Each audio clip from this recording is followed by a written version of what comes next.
I have to acquaint the House that the 16th March 2026, the Governor was placed to address the members of both the Houses, Legislature, and true copy of the address has been laid on the table of the House.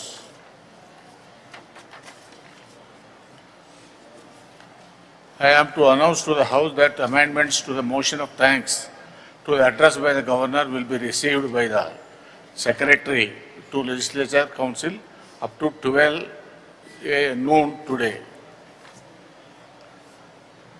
All the papers are deemed to have been laid on the placed and laid on the table of the House.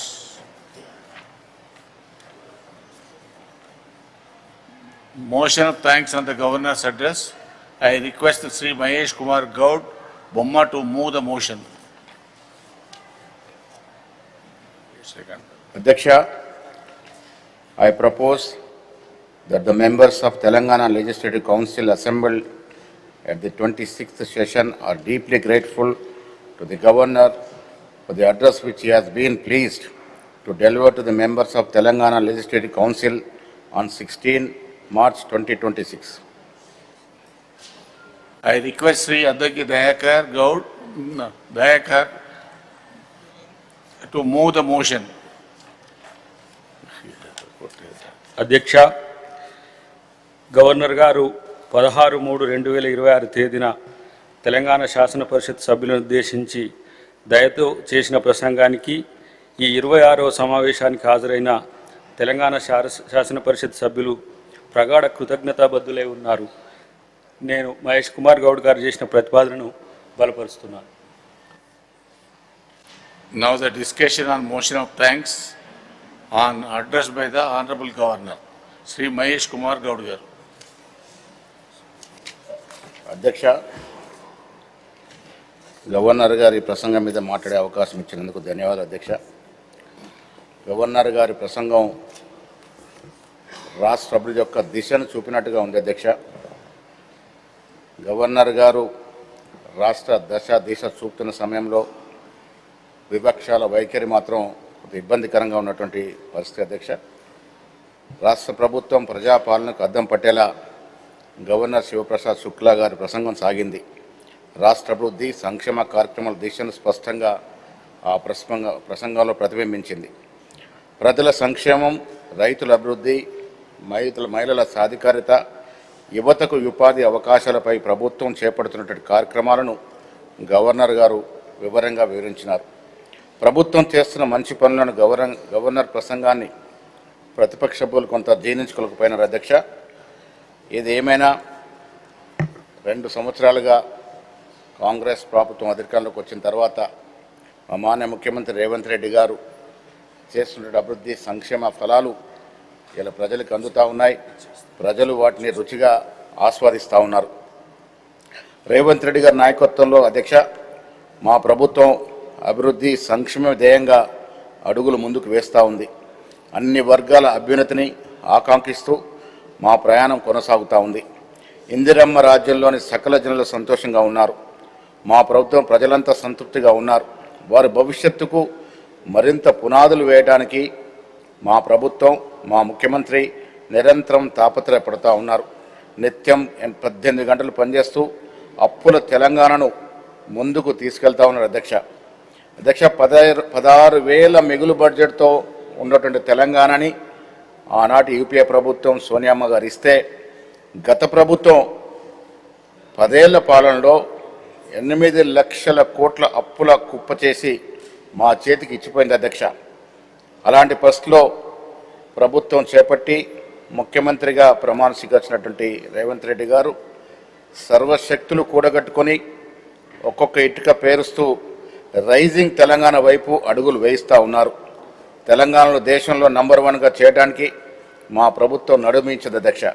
హైదరాబాదును విశ్వనగరంగా తీర్చిదిద్దడానికి ప్రభుత్వం అడుగులు వేస్తూ ఉన్నారు. మా పోటీ చెన్నై, బెంగళూరు, ముంబై కాదు అధ్యక్ష, Tokyo, Singapore, New York లాంటి నగరాలని చెప్పి మరి ఆ వైపు అడుగులు తీస్తూ ఉన్నారు అధ్యక్ష. గ్లోబల్ సమ్మిట్ నిర్వహించి తెలంగాణ పేరును విశ్వవ్యాప్తంగా చేశాము. హైదరాబాద్లో 2 రోజుల పాటు తెలంగాణ రైజింగ్ గ్లోబల్ సమ్మిట్ విజయవంతంగా నిర్వహించాము. పెట్టుబడులు, పారిశ్రామికవేత్తలు, పారిశ్రామిక రంగంలోని నిపుణులు ఒక వేదిక మీదకి తీసుకొచ్చి పెట్టుబడులు ఆకర్షించగలిగినాము. ఏకంగా అధ్యక్ష, ఎవ్వరు ఊహించని విధంగా 5,75 లక్షల కోట్ల పెట్టుబడులు సాధించిన ప్రభుత్వం కొత్త చరిత్ర సృష్టించిన అధ్యక్ష. వీటన్నిటికీ గ్రౌండ్ చేయడానికి మా ముఖ్యమంత్రి, మా అధికారులు ప్రయత్నాలు చేస్తూ ఉన్నారు. ఇటీవల బయోఏషియా 2026 అంతర్జాతీయ సదస్సు నిర్వహించి మరో 1,700 కోట్ల పెట్టుబడుల్ని తీసుకురాగలిగినాం.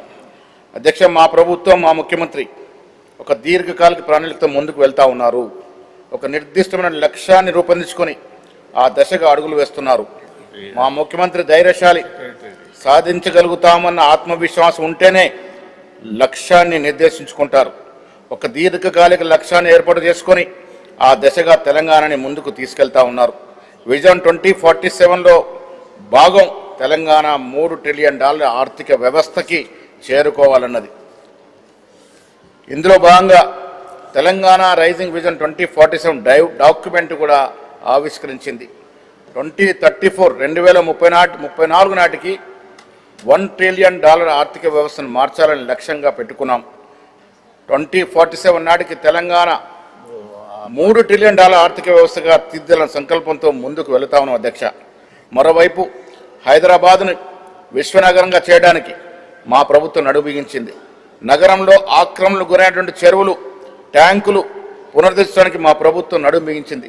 ఇందుకోసం హైడ్రాను ఏర్పాటు చేసి దాదాపుగా 60,000 కోట్ల విలువైనటువంటి 1,045 ఎకరాల పైగా ఆక్రమణలను, కబ్జాలకు గురైన చెరువులు, భూములు, ప్రభుత్వ భూములు తిరిగి స్వాధీనం చేసుకున్నా ఉంది. అధ్యక్ష, హైడ్రా ఏర్పాటు చేసినప్పుడు ప్రతిపక్షాలు చాలా విష ప్రచారం చేశాయి. తప్పుడు ప్రచారంతో ప్రజలను రెచ్చగొట్టడానికి ప్రయత్నం చేశాయి. కానీ నేడు హైడ్రా చర్యలతో హైదరాబాద్ నగర ప్రజలు సంతోషంగా ఉన్నారు. హైడ్రాకు మా ముఖ్యమంత్రికి జేజాలు పలుకుతూ ఉన్నారు. అధ్యక్ష, కుంటుపడిపోయినటువంటి బతుకమ్మ కుంట, నల్ల చెరువు లాంటి చెరువుల్ని ఆక్రమణ నుంచి తీసుకొచ్చి పూర్వ వైభవం తీసుకొచ్చి ప్రజలు సంతోషంగా ఉండే విధంగా ప్రయత్నాలు చేస్తూ ఉన్నాం. మరోవైపు కాలుష్యానుసరంగా తయారైనటువంటి మూసీ పునరుజ్జీవం కోసం ముఖ్యమంత్రి రేవంత్ రెడ్డి గారు నడుం బిగించినారు. 55 కిలోమీటర్ల మూసీ రివర్ ఫ్రంట్ ట్రాన్స్ఫర్మేషన్ ప్రాజెక్ట్ని మా ప్రభుత్వం చేపట్టింది. ఉస్మాన్ సాగర్, హిమాయత్ సాగర్ జంట జలాశయాల నుంచి గాంధీ సరోవర్ వరకు ఫేజ్ 1 ప్రాజెక్టు త్వరలో ప్రారంభమవుతా ఉంది. మూసీ ప్రాజెక్టులో భాగంగా గోదావరి ఫేజ్ 2, ఫేజ్ 3 ప్రాజెక్టులను పనులు వేగంగా జరుగుతూ ఉన్నాయి. గోదావరి నీటిని ఉస్మాన్ సాగర్, హిమాయత్ సాగర్కు అనుసంధానం చేసి 2.